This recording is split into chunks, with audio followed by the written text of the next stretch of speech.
then we and then lift their tents, give them tents, then lift their tents. And yes, you know, there's double standards in relation to refugees from Ukraine.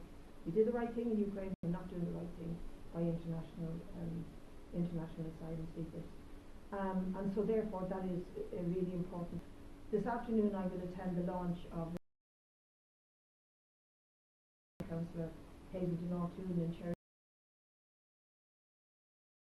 Of domestic violence have risen hugely against women and children. We're being told all the time in a terribly point this afternoon. But I think we have to keep you like Madeline, like Shayla Strange there. But I think we have to keep you like Madeline, like Shayla Strange there. If you have campaigns, you can make a difference, highlighting the hypocrisy of our rulers. But thanks, Bríd. Thanks. So, notwithstanding the point, lineage, Poland does show people are planning a significant shift towards independent candidates. I'm wondering, do people party potentially will go home one day? So my question is, do people before office actually want to be in government? And then just Jonathan, I know what you're saying about the narrative.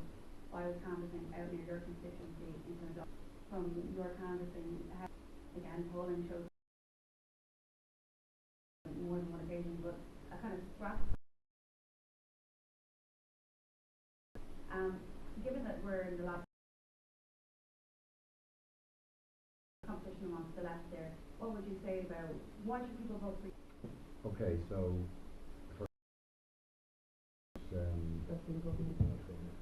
look, our priority is to, in the interests of ordinary workers. So for the sake of it, if being in that government actually means you prop up the status quo. And we have seen time and time again that because people end up competing, it has been the cardinal mistake of the left, of the so-called time again, they have benefited from the desire for change, for more equality and for more rights for ordinary people, in order to go in with governments that actually perpetuate the status quo. And as we've indicated, we think that actually people before profits campaigning and people vote.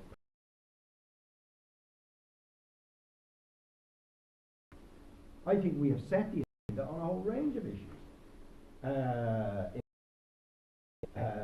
You know, for example, fighting to get a higher proportion than 10% of social housing and developments.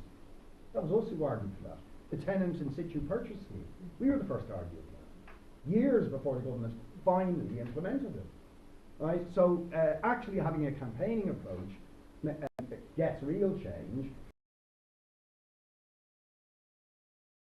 rather than for what it's actually going to achieve has been a disaster that has done enormous. I mean, I know, obviously after the delay, we would hope that what may come out of that are given a very, very clear choice. So, a lack of action in terms of left independents who are saying left government and change for people, a government that actually takes on, strives to nationalise the private healthcare system in order to have, and the government on the doors repeatedly in this election.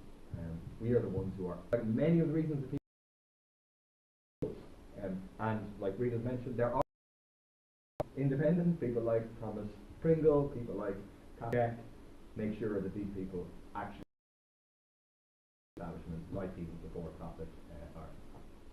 And there's a question. Yeah, so in terms of our canvas,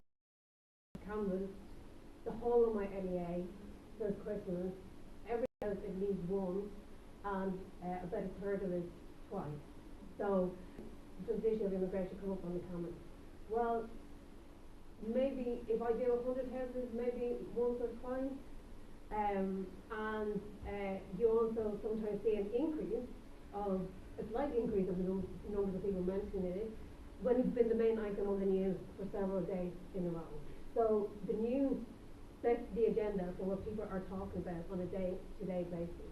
But if you scratch the surface and start talking to people, you realise that a lot of the stuff that's coming out as a kind of anti-immigration thing, you find out that the people are extremely angry with, particularly around the housing crisis. So you start talking to someone, and then you realise that that person has are living in overcrowded towns, has a son or a daughter who's been on the housing list for 15 years, can't move out because they can't get social housing, they can't buy because they can't get a mortgage, and so on. So when you talk to the surface, it's really that people are feeling a deep sense of anger and despair in the country. And that's also what and there are some people out there around the housing crisis, around the health crisis and so on, an anti-immigration agenda. And I don't think that the vast majority of Irish people are in any way kind of racist or anything like that. I think people are really fed up with this government, and there is an agenda underneath that. There's a real anger against the government. Make sure that people go out and vote the people who are actually going to stand up against Fianna Fáil and Fine Gael and the establishment. Oh, I just want to say quick question, if anybody else has any questions, yeah. Yeah, because I mean, and there's three ways I found that it comes up. One is interesting, and when I say I don't think immigration is a problem, they say good, and what they've actually been doing is they've been testing you because this is being put actually are on their side. It comes of other issues like housing, like healthcare and so on, like public services. With the vast majority of people, I find people that, you know, as we that you know, it's the government that's at fault for the horrific treatment of you know, Irish people with immigrants here who are coming here trying to in common. We're in the same boat a lot of the time, struggling with on the streets who are Irish, who are non-Irish, should be making common cause. And then finally, it's very rare that you find hardcore comes up. As I said, it's actually and in the of other issues. Yeah. And then just to add that I think that people who are most areas in the lowest socioeconomic brackets are the ones that feel up at those who are creating the problems. Our marks in relation to how the Irish were things. And that's exactly what of a campaign that we helped to establish, which was called Raise the Roof, which was involved civil society, all of the political parties on the left, the trade union movement, to mobilise the population on the issue of housing, particularly over the last year. That failure is down, but also by Sinn Féin, when they decided time and time again either not to call a demonstration or stop a demonstration.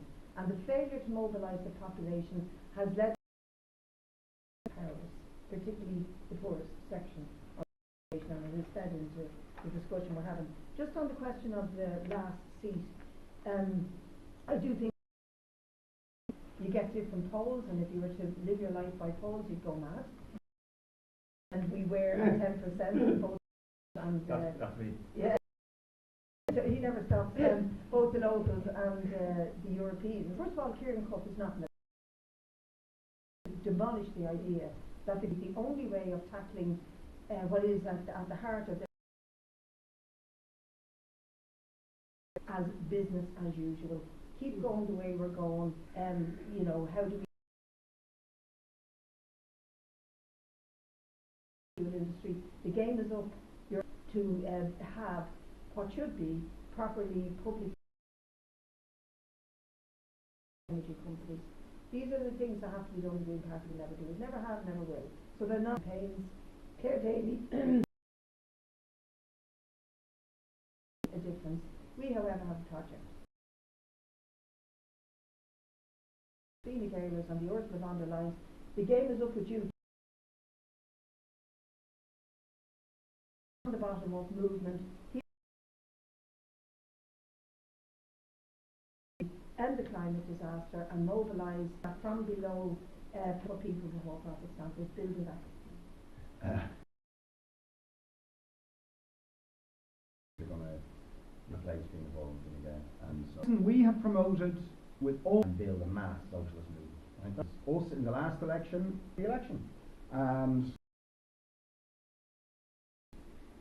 so we're saying it again. With the Gael, that possibility, and that has included bending